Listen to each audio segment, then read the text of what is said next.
Assalamualaikum warahmatullahi wabarakatuh. Syukur alhamdulillah pada kesempatan kali ini kita masih diberi kesempatan untuk melanjutkan mata kuliah Lembaga Keuangan Syariah, di mana pada kesempatan kali ini kita akan menyampaikan tentang pengenalan Bank Sentral.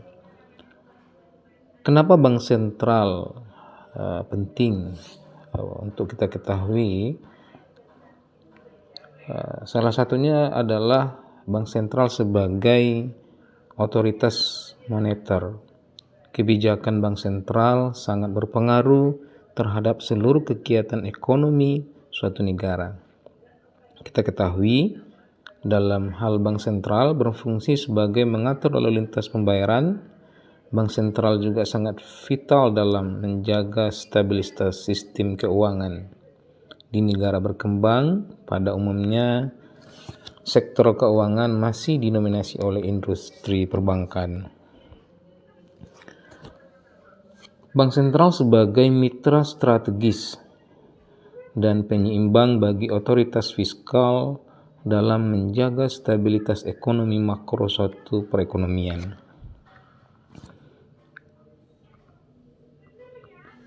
Tugas Bank Sentral di beberapa negara.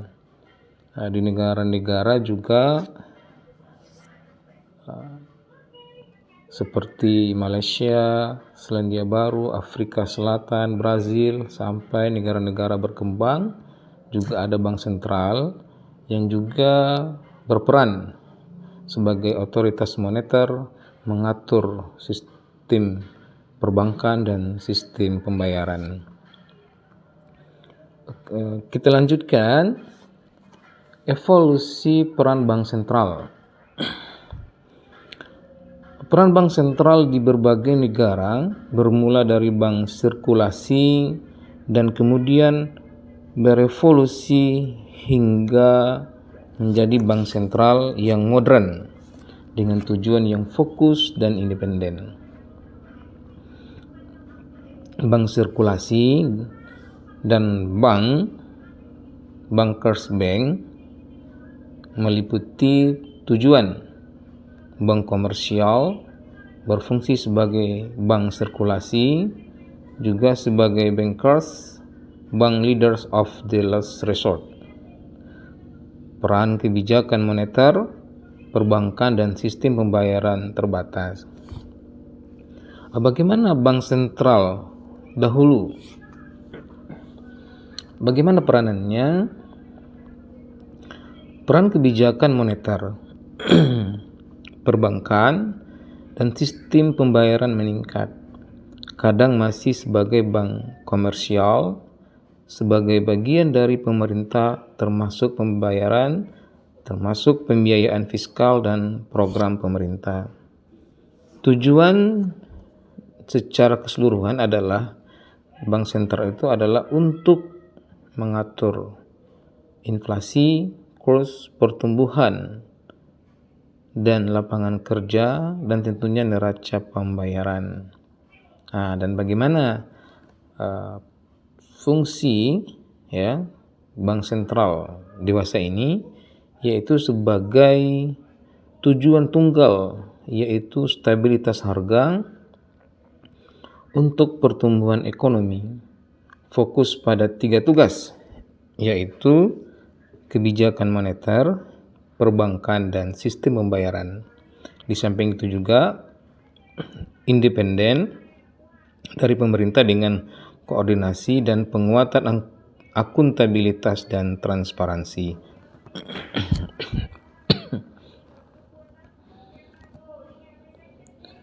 Bagaimana perjalanan sejarah Bank Indonesia? Bank Indonesia sebagai bank sentral telah mengalami beberapa kali evolusi dalam fungsi dan tugasnya. Pertama kali didirikan oleh Hindia Belanda pada tahun 1828. Ini sudah sangat lama sekali ya, dengan nama The Javanese Bank, dengan tugas sebagai bank sirkulasi yang bertugas mencetak dan mengedarkan uang. Berikutnya terjadi juga evolusi, ya, perubahan. Bank Indonesia didirikan menggantikan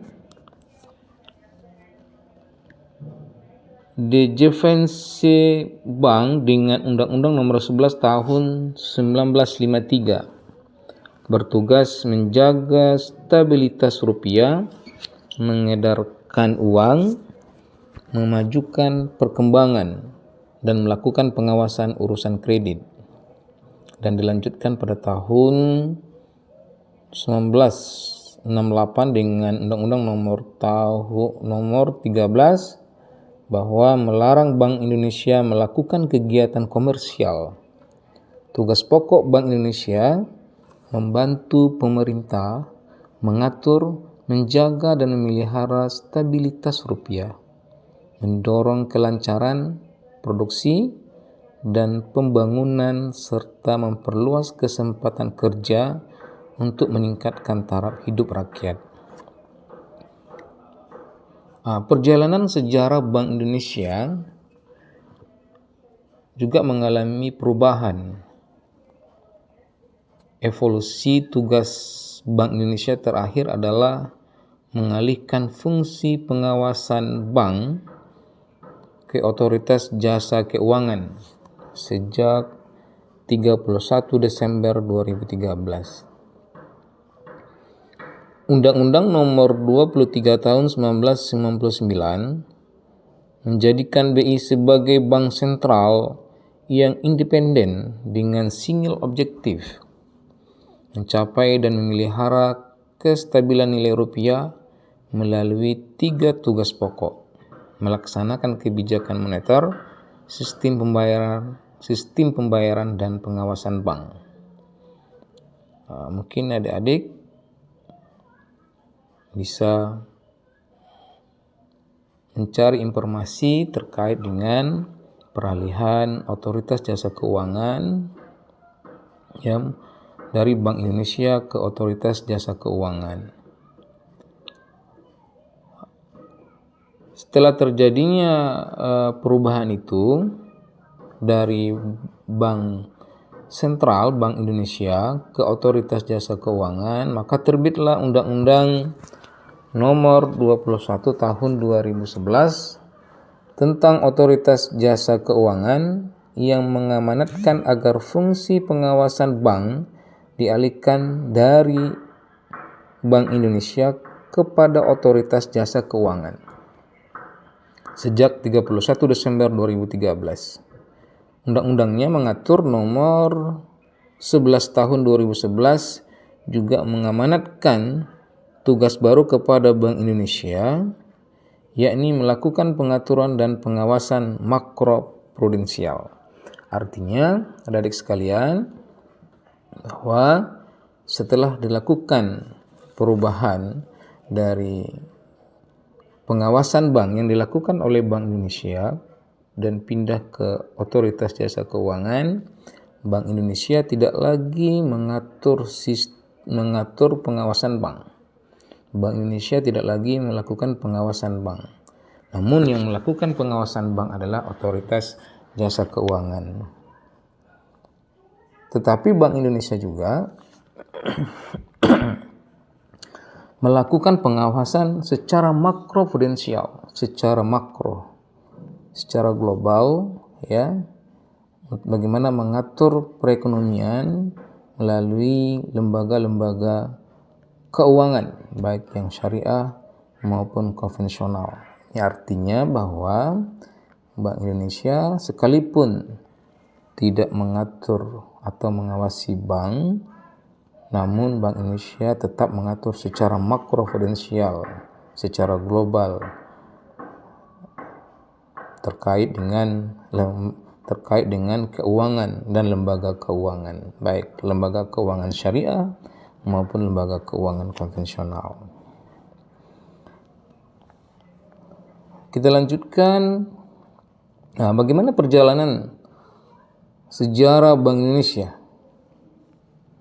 Bank Indonesia sebagai bank sentral dibentuk atas amanat pasal 23 Undang-Undang 1945. Apa isinya? Negara memiliki suatu bank sentral yang disusun kedudukan, kewenangan, tanggung jawab, dan independensinya diatur dengan undang-undang. Artinya, tugas BI sesuai dengan pasal 8 Undang-Undang Nomor 23 Tahun 1999 tentang Bank Indonesia merupakan satu kesatuan untuk mencapai tujuan BI itu sendiri. Dalam pasal 7 menyatakan bahwa menetapkan dan melaksanakan kebijakan moneter.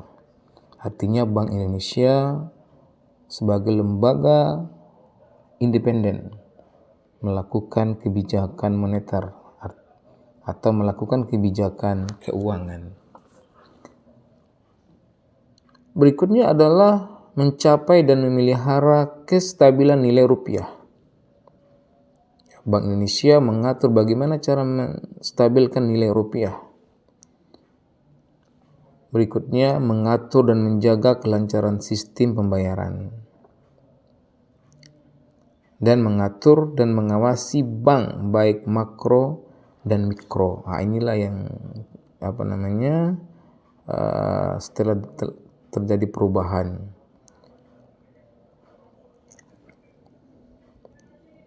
Berikutnya adalah status dan kedudukan Bank Indonesia. BI adalah Bank Sentral Republik Indonesia. BI adalah badan hukum dan lembaga negara yang independen.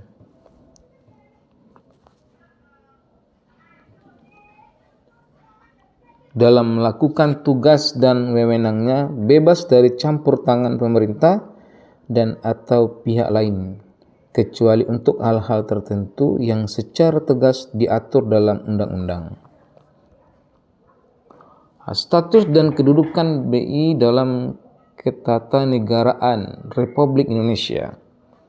Ternyata memang Bank Indonesia memiliki peranan yang besar dalam perekonomian negara kita khususnya. Bank Indonesia, lembaga negara yang independen dan badan hukum publik, ya.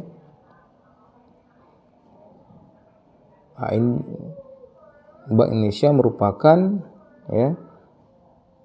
lembaga negara yang tentunya memiliki institusi independen terkait dengan keuangan, terkait dengan hal lainnya langsung melalui majelis permusyawaratan rakyat dan bisa dikatakan langsung bisa berkoordinasi dengan presiden secara langsung. Bagaimana visi Bank Indonesia? Visi Bank Indonesia menjadi lembaga bank sentral yang kredibel dan terbaik di regional melalui penguatan nilai-nilai strategis yang dimiliki serta pencapaian inflasi yang rendah dan nilai tukar yang stabil.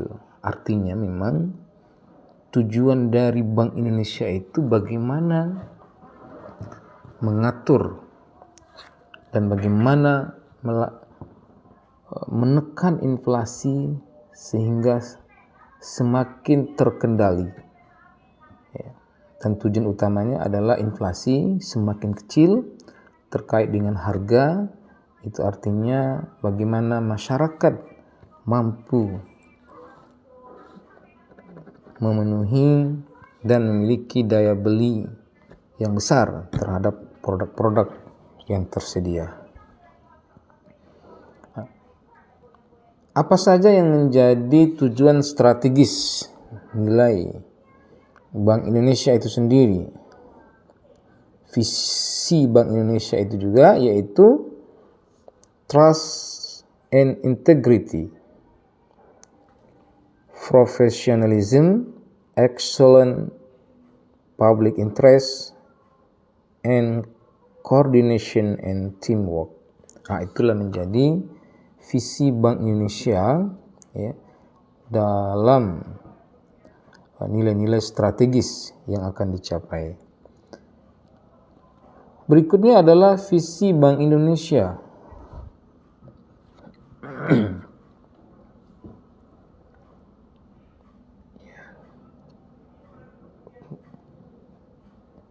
Visi Bank Indonesia yang dilihat dari misi Bank Indonesia itu sendiri, yaitu mencapai stabilitas nilai rupiah dan menjaga efektivitas transmisi kebijakan moneter untuk mendorong pertumbuhan ekonomi secara berkualitas.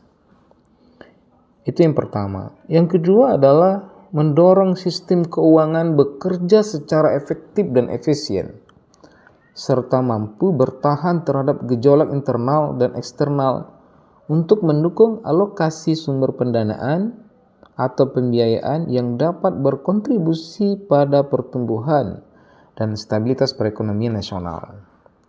Ya, jadi memiliki dalam berkontribusi pada pertumbuhan dan stabilitas perekonomian secara nasional. Ini tujuan misi ya, misi Bank Sentral untuk mengedepankan kontribusi stabilitas perekonomian secara nasional.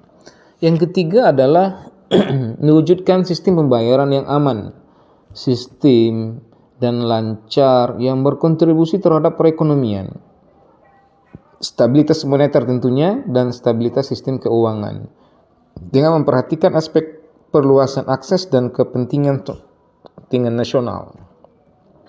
Yang keempat adalah meningkatkan dan memelihara organisasi dan sumber daya manusia Bank Indonesia yang menjunjung tinggi nilai-nilai strategis dan berbasis kinerja, serta melaksanakan tata kelola yang baik dalam rangka melaksanakan tugas yang diamanatkan undang-undang. Ini adalah misi Bank Indonesia. Berikutnya adalah strategi utama. Apa yang menjadi strategi utama dari Bank Indonesia? Yang pertama adalah memastikan terlaksananya pengalihan fungsi perbankan, perizinan, pengaturan, dan pengawasan perbankan ke otoritas jasa keuangan tepat waktu dan tepat kualitas. Yang kedua adalah menetapkan arah dan mewujudkan strategi jangka menengah panjang fungsi moneter, stabilitas keuangan, dan sistem pembayaran yang integratif dan berorientasi ke depan. Yang ketiga, menyusun dan melaksanakan anggaran tahunan sesuai mandat undang-undang dan arah strategis Bank Indonesia, serta penyelesaian pending matters 2012 sampai 2023.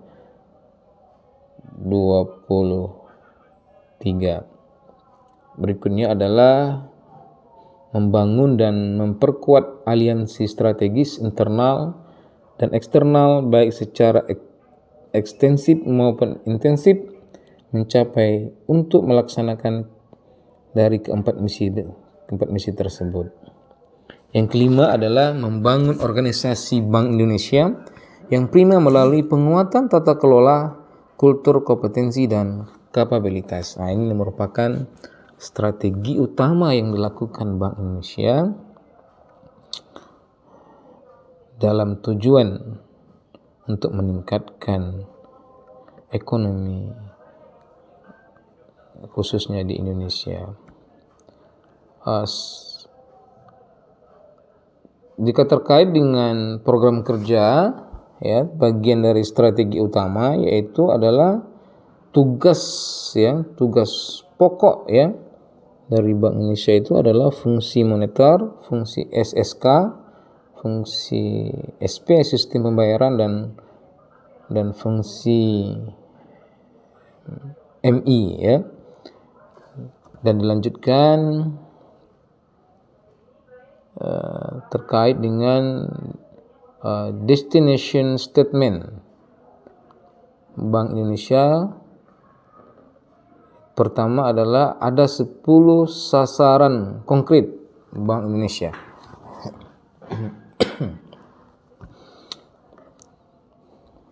Pertama adalah terkendalinya inflasi sesuai dengan target yang ditetapkan. Terkendalinya nilai tukar yang stabil sesuai dengan keseimbangan internal dan eksternal. Terwujudnya pasar keuangan yang dalam dan efisien.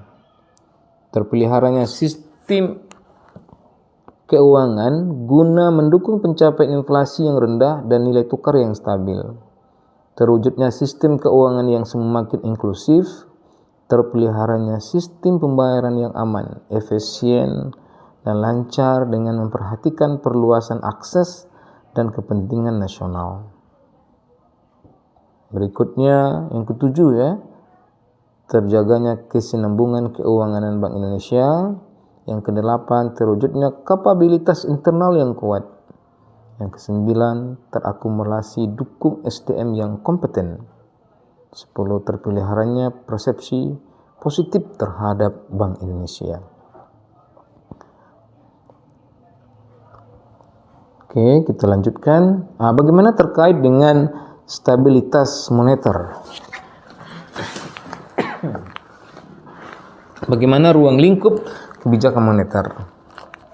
Baik, anak-anak kita semua, mari kita lanjutkan bagaimana tugas Bank Sentral. Kalau tadi kita sudah menerangkan bagaimana evolusi Bank Indonesia dan apa tugasnya, visi dan misinya ya. Kali ini kita lanjutkan dengan bagaimana stabilitas moneter dan ruang lingkup kebijakan moneter yang dilakukan oleh Bank Indonesia. Apa saja itu? Yang pertama adalah menetapkan sasaran-sasaran moneter dengan memperhatikan sasaran laju inflasi.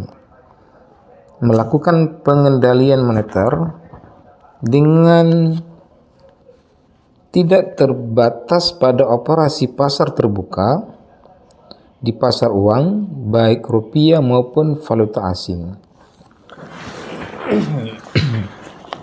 Yang ketiga adalah menetapkan tingkat diskonto, menetapkan cadangan minimum, dan mengatur kredit atau pembiayaan.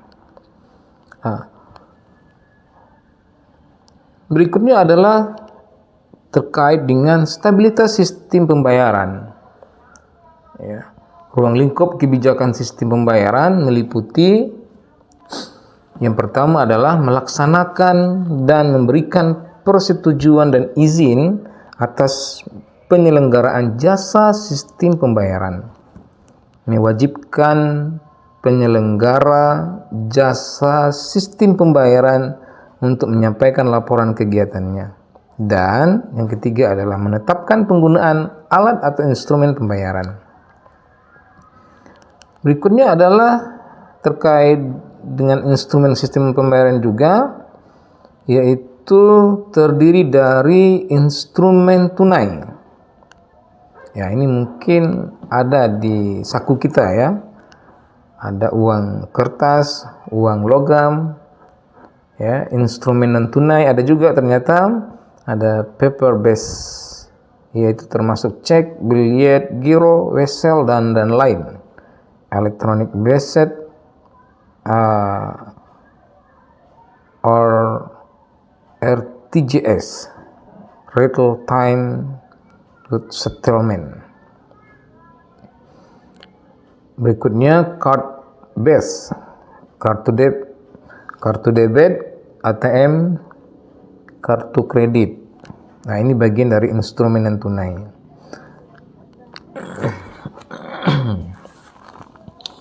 Berikutnya adalah terkait dengan stabilitas sistem pembayaran. Bagaimana aliran transaksi dalam sistem pembayaran itu sendiri.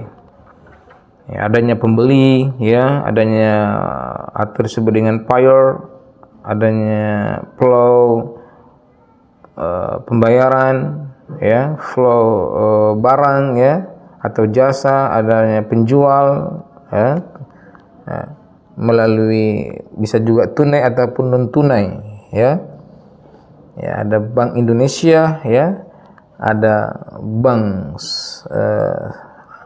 bank swasta, ada BUS juga, ada bank umum syariah, ya, ada bank umum, ya, yang merupakan bagian dari sistem pembayaran itu sendiri yang gunanya untuk melanjutkan dan membantu dalam sistem pembayaran dan stabilitas sistem pembayaran di Indonesia.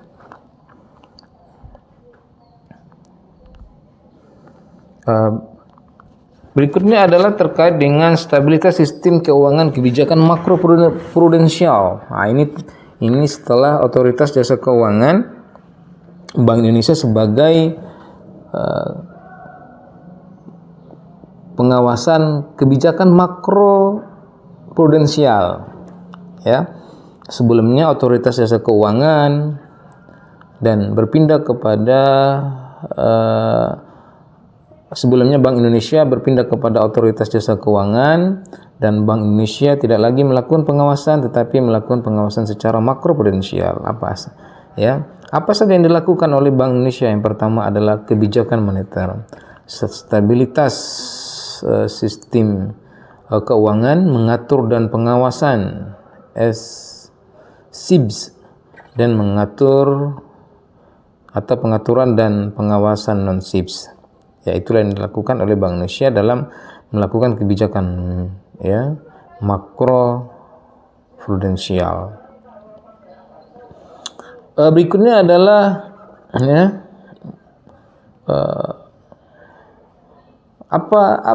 ada makroprudensial, ada mikroprudensial. Ya, Bank Indonesia memiliki dua fungsi selain yang sebelumnya sebagai pengawasan bank, tetapi melakukan pengawasan secara makroprudensial dan mikroprudensial, ya. Fokusnya kemana, gitu, ya?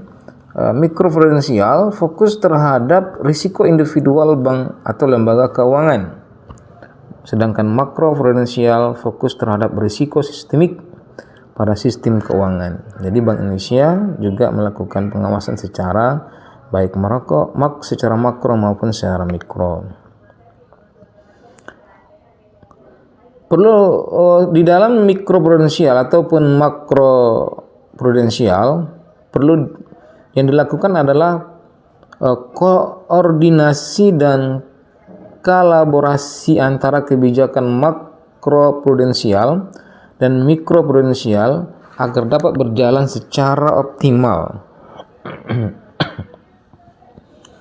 Sesuai dengan pasal 39, dalam melaksanakan tugasnya, Otoritas Jasa Keuangan berkoordinasi dengan Bank Indonesia dalam membuat peraturan pengawasan di bidang perbankan. Antara lain, yang pertama adalah kewajiban pemenuhan modal minimum bank, sistem informasi perbankan yang terpadu, kebijakan penerimaan dana dari luar negeri, penerimaan dana valuta asing, dan pinjaman komersial luar negeri, produk perbankan, ya, transaksi derivatif, kegiatan usaha bank lainnya. Berikutnya, penentuan institusi bank yang masuk kategori systemically important bank, dan data lain yang dikecualikan dari ketentuan tentang kerahasiaan informasi dari bank tersebut. Bank Indonesia juga melakukan kebijakan framework, kebijakan Bank Indonesia istilahnya, ya. Apa itu? Ya, bauran kebijakan Bank Indonesia yang meliputi, ya, tujuan utamanya adalah mencapai dan memelihara stabilitas nilai rupiah untuk mendukung perubahan ekonomi yang inklusif dan berkesinambungan.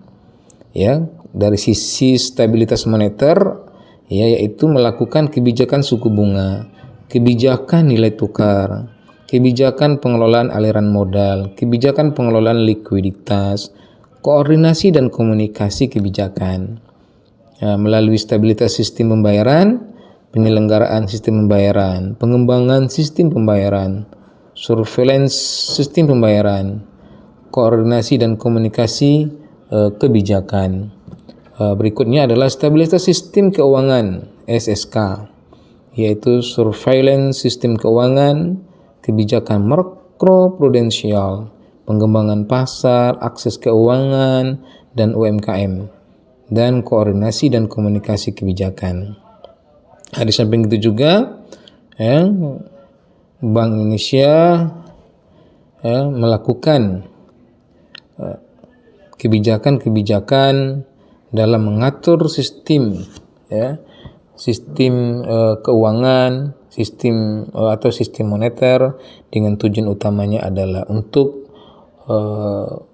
atau output utamanya adalah inflasi dan bagaimana produk-produk yang ada di pasaran bisa dijangkau oleh masyarakat dan daya beli masyarakat semakin tinggi. Inilah diantara tugas Bank Indonesia yang perlu kita ketahui adik-adik sekalian, ya.